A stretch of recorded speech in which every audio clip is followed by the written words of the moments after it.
Hello and welcome. I'm Madhuri, and every Sunday I publish helpful videos about academics, career, and self development. Today we are going to majorly talk about how you can pivot your career and move it in a direction wherein you are doing something that you enjoy and love. To make this video an enriching source of knowledge for you guys, I have a special guest with me who is a TEDx speaker, a leading content creator on LinkedIn, and a YouTuber who creates videos on career advice and LinkedIn branding for students and young professionals. Now, as if all of this wasn't enough, she's also a leading content creator and communications manager at MoneyTap. Let's welcome Anisha Datta.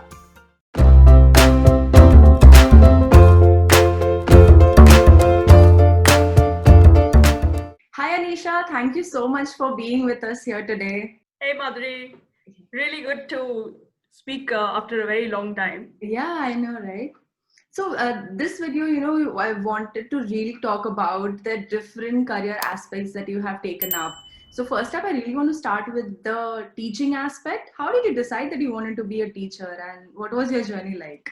Well, it started off with good role models, like any career starts off. I had great teachers at Xavier's, before that in Jamshedpur, and they have sort of role modeled how important it can be to do that for many other children. And I started off as a school teacher right after my master's, and I moved on to Teach for India, a 2-year fellowship, and then went on to college teaching. So I taught undergrad students and then postgrad students, MBA students as well.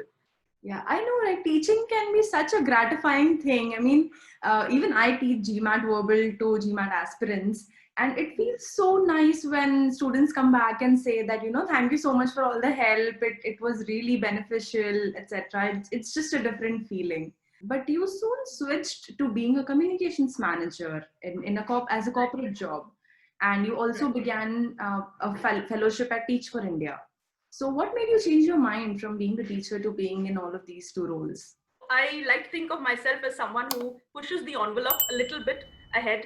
And when I saw that there was a plateau in academics that I had reached, I wanted to explore a little bit more. The social aspect of Teach for India really appealed to me. I saw the ad and for the fellowship, I applied and I got through. But Toastmasters happened. And when I joined Toastmasters, I met many people who were in communications, they were training. And so I decided to shadow them and I found it interesting. So I decided to move to Bangalore and pursue it full time. That's really nice. I mean, I feel you and I are really lucky in that sense because we took that courageous step of, moving or pivoting our career in a direction where we are into roles where we are enjoying it. But for most people, it so happens that whatever role they get into right out of college as their first jobs, they take it as the end of life, that okay, this is my path now, there's nothing that I can do to change it. But you and I have both proven that that's not true. So how do you think people can take that step to be courageous enough to pivot their career in a direction where they would really be happy? In terms of career pivots, I think the most important barrier that comes up and why people are scared, why even I was scared for a bit, is money. So you need to have that financial security, that backup somewhere. So that's the first thing I think that can ease your mind. It's not easy to constantly worry about money and paying the bills when you're trying to make a career pivot. I'm not sure whether you're able to see. I really have a big grin on my face, and that's purely because I totally agree with you. Just the other day, some of my juniors were asking me, how do we start a side hustle, or how do we go about, doing something that we really love? And the most important thing that I told them was, don't quit your day job until and unless you know that anything that you're doing on the side or anything that you eventually want to do is a viable financially stable option. Don't leave your day job. You really need that financial independence to do anything and everything that you want to. So let's say once someone has decided that yes, I want to get started, I want to pivot my career, I want to do something else that I'm doing apart from what I'm doing right now, how should they go about the entire process? Every job that you are trying to get into, every career that you're trying to pivot into will have certain skill sets that you need. So understand the skill sets first and foremost. Talk to people who are there in that field already. Get mentors, literally get mentors.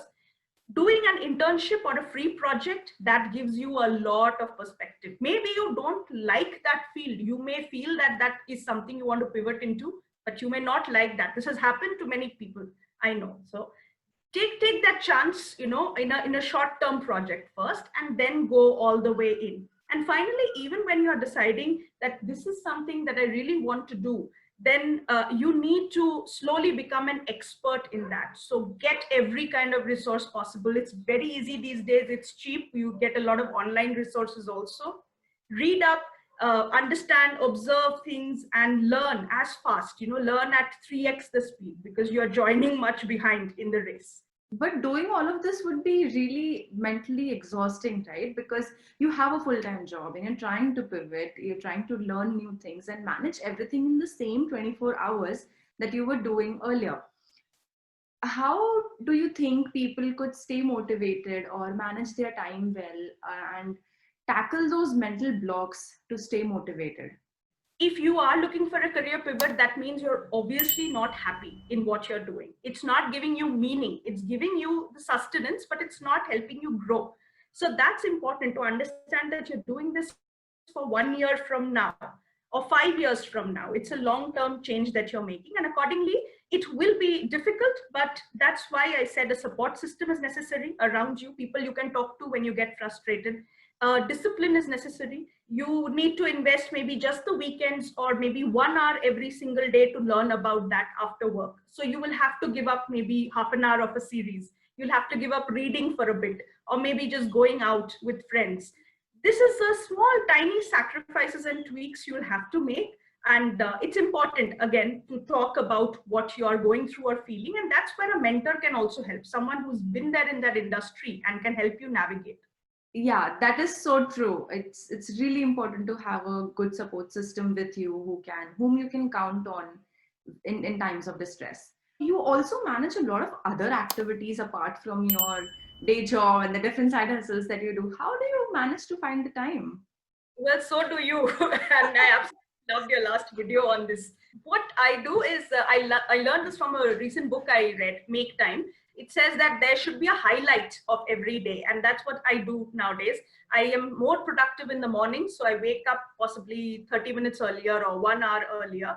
And I finish the highlight of the day, which can be a video that I'm working on. It can be something around work, something that will have a lot, how do I put it, a long-term impact, and a more important thing in the long run for me. So I figure that out maybe the day before. I just jot down 2 things or 3 things or one thing that needs to be done that will really help me.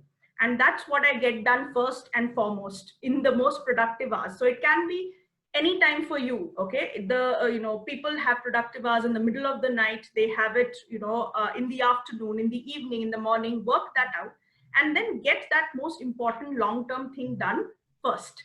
I'm sure everybody does multitasking in different ways. I do it differently, you do it differently. So thank you so much for sharing your ideas. Guys, if you want more tips on how you can multitask, you can check out this video. I've also mentioned the links in the description box. But before we end, Anisha, I think it's really important for me to highlight that you are also a YouTuber.